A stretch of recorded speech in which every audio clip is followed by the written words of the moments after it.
notified the lady in the call centre and then proceeded to make the claim to get his details. So he made the claim to cancel his holiday, but then just before the funeral, he was written to the insurer, and they said, sorry, under the terms of the policy, you're not covered. But then, of course, it was far too late to change his arrangement. So, I mean, what happens? When do they accept responsibility? When do they accept that the claim is legitimate? Well, this is the interesting legal point, Charlie. In the policy booklet, it says you're covered if a relative dies. On another page, it defines relative, and there are 21 relatives there, but not nephews and nieces. So technically, he wasn't covered. The question is, when that woman in the call centre said, yes, it would be, and began to take the claim, she's an agent for the insurer, did she create a new contract with him that accepted it? And our legal advice is that she probably did, and of course he acted on that, because otherwise he might have tried to rearrange his holiday or something else, but he didn't, he cancelled it. At the end of the conversation, though, she read out this formal statement, which I'll read to you. No claims can be guaranteed over the phone, but once received, your claim will be reviewed in accordance with the terms and conditions of our policy. Now, that's the phone equivalent of small print, really. But our legal advice is that didn't really abrogate the contract she set up with him. And has this been resolved? Well, it's sort of been resolved. Initially, his claim was rejected, his complaint was rejected. Then he came to Moneybox, and Insurance Go has now offered him £3,000, and he's considering whether to go to the Ombudsman to get the other 600, which he can do. But it's worth remembering, almost all these calls are recorded, and if they are, you have a right to get the material, and it costs you £10. So it's well worth doing. More on Moneybox at noon, or maybe Thank you very much. Well, thank you. So, the fourth series of Merlin comes to our screens tonight. Yes, and this time around things get a whole lot darker. So we sent Mike to meet the cast, but he got a little bit more than we all bargained for.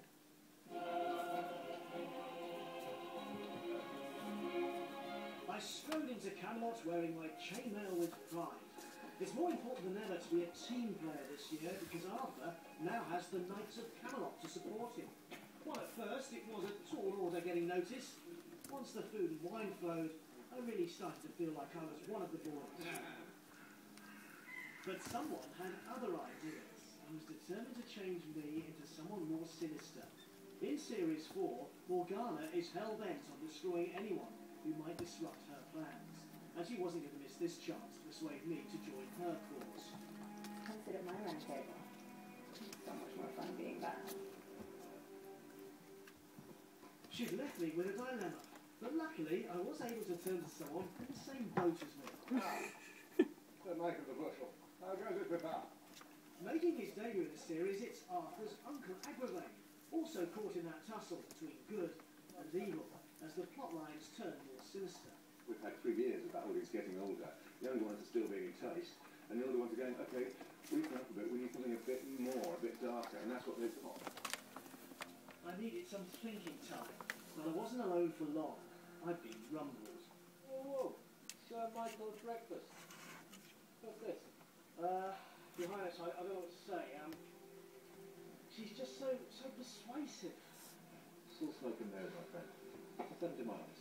And you don't argue with Arthur now that he's got his knights to back him up. It's given Arthur a chance to have a bit of camaraderie with his fellow knights, and myself as well after. So that's been, a fantastic kind of element for this year. You'll get on really well. Well, sometimes, do you know what I mean?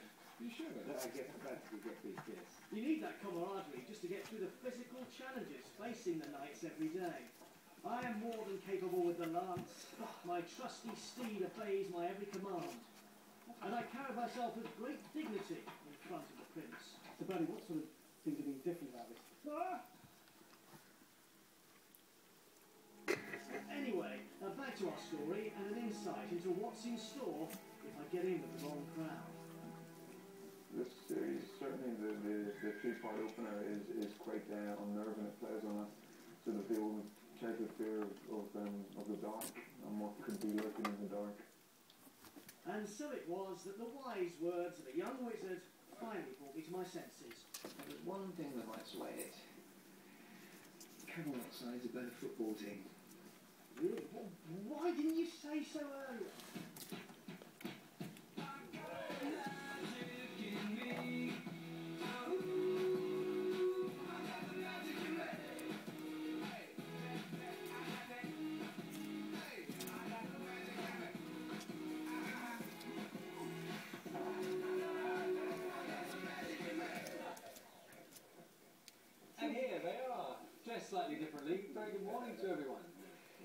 knights of the round table. We have Sir Percival, Sir Leon, Sir Elwyn, I think I said Elan, and Sir Gawain. Morning all. Should we just get you to introduce yourselves and tell us a little bit about the characters? You go first. Elwyn. I play Sir Gawain. He's basically arrogant, egotistical, womanizing contact. Right, great explanation. Yeah, well, an Irish is stereotype. And you? I play Xavier and just a trouble magnet. A trouble magnet. I play Sir Leon, and I am basically Arthur's right-hand man. So. Okay. And lastly, Tom on the end. I'm Tom. I play Sir Percival. I guess I'm the strong man of the group. I always seem to be given things to lift and stuff, and he's sort of a strong silent type, I'd say, yeah. I think this is a brilliant way of doing it because you all sort of bigged up your parts, haven't you? Yeah, you're very disappointed. So people are saying it's got a little bit darker this time round. It's actually quite scary. We were reading the scripts. It's actually quite scary this year. It's got it's matured a lot this year, and they brought us in, which made it much better, of course, and start as well. But I think the whole thing is kind of taken a lift up. They're shooting on 35 minutes, and just the stories are much darker, and it's I think the show sort of matured with the audience, and so I guess as the original audience have got older, so has the show. And yeah, it's got a much sort of darker tone to it. And it's in a different time slot, isn't it, as well, which sort of reflects what you're doing with it. Yeah. You feel like TV back in the old Camelonian. I feel like TV. Messing with this. Yeah, that's my good idea. Now, can I ask Rupert? I'm looking at everyone's hair. Now, two have long hair, two have short hair. Yeah. What are the rules? It's the yin yang you've got to have. Well, when I joined a couple of years ago, and I was quite excited because I was the one with hair, and then Owen turns up, he takes the hair away from me, and then I was the tall one, and then he comes along. So I'm kind of now just an amalgam of the two of them. And hair and beard. Does everyone have to have a beard? No. Can you grow a beard?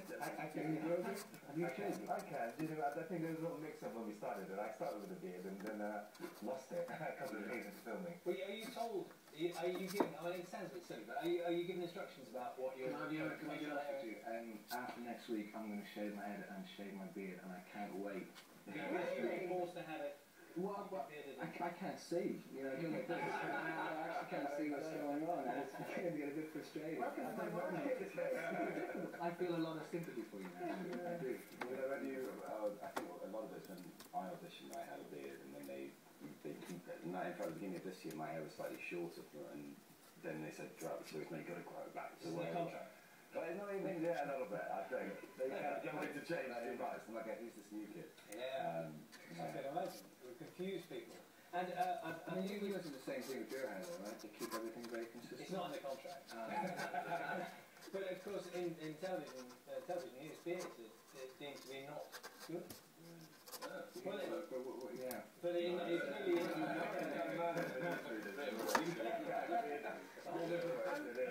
So you've been at how many series now?